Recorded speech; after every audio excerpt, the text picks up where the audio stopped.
हाय, आज हम बात करने वाले हैं तत्व चिंतन फार्मा केमिकल लिमिटेड के बारे में, जिसने हाल ही में अपना आईपीओ अनाउंस किया है। तो इस वीडियो में हम जानेंगे कंपनी के हिस्ट्री के बारे में, कंपनी के फ्यूचर प्लान के बारे में और कंपनी के कुछ प्रोज और कॉन्स के बारे में, जिसके बाद आप डिसाइड कर सकते हो कि आपको तत्व का आईपीओ लेना चाहिए या नहीं।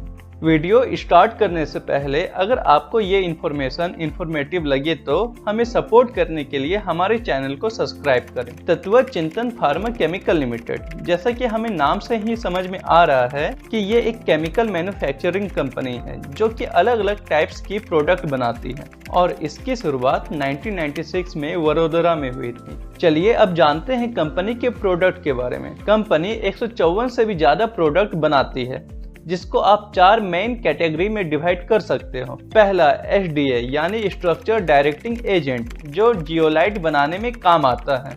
इस प्रोडक्ट से कंपनी को फाइनेंशियल ईयर 2021 में टोटल 42% का सेल रिसीव हुआ था। दूसरा PTC यानी फेस ट्रांसफर कैटलिस्ट, इसका मेनली काम होता है ग्रीन केमिकल एप्लीकेशन में, ताकि रेसिडुअल वेस्ट को कम किया जा सके और साथ ही में यूज ऑफ ऑर्गेनिक सॉल्वेंट को भी कम किया जा सके। और इस प्रोडक्ट से कंपनी को 2021 में 27% का सेल रिसीव हुआ था। तीसरा इलेक्ट्रोलाइट सॉल्ट, जो सुपर कैपेसिटर बैटरी बनाने में काम आता है और इस प्रोडक्ट से कंपनी को 2021 में 1% का सेल रिसीव हुआ था। चौथा, कंपनी फार्मास्यूटिकल और एग्रोकेमिकल कंपनीज के लिए इंटरमीडिएट भी बनाती है। इन सब के अलावा इन इंटरमीडिएट का use dyes, pigment, personal care, flavour और फ्रेगनेंस जैसी सेक्टर में भी किया जाता है। और इस प्रोडक्ट से कंपनी को फाइनेंशियल ईयर 2021 में टोटल 31% का सेल रिसीव हुआ था। कंपनी अपने प्रोडक्ट को इंडिया के अलावा अमेरिका, चाइना, जर्मनी, जापान समेत 25 देशों में एक्सपोर्ट करती है। कंपनी के काफी सारे इंटरनेशनल कस्टमर भी हैं, जैसे मर्ज, Asian paint limited, Laurus lab limited, SRF limited, Navin fluorine international limited और अतुल लिमिटेड।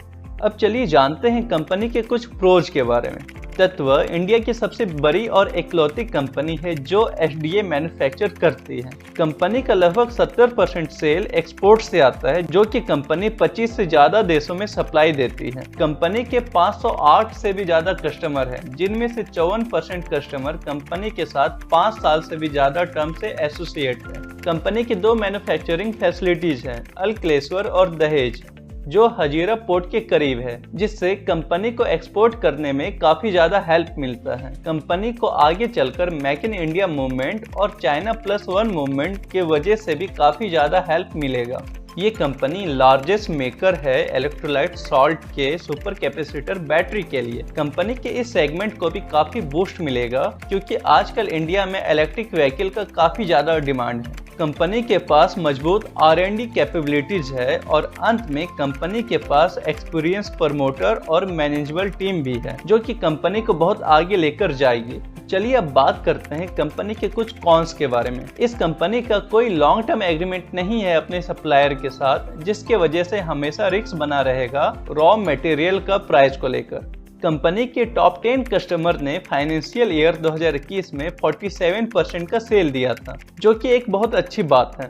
पर आगे चलकर कंपनी इनमें से कोई एक भी कस्टमर लूज कर दे तो कंपनी को काफी ज्यादा नुकसान उठाना पड़ सकता है।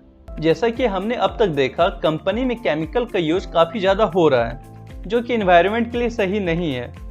तो हो सकता है इस वजह से कंपनी को आगे चलकर प्रॉब्लम हो। चलिए अब अंत में जानते हैं कंपनी के कुछ अचीवमेंट के बारे में और फ्यूचर प्रेडिक्शन के बारे में।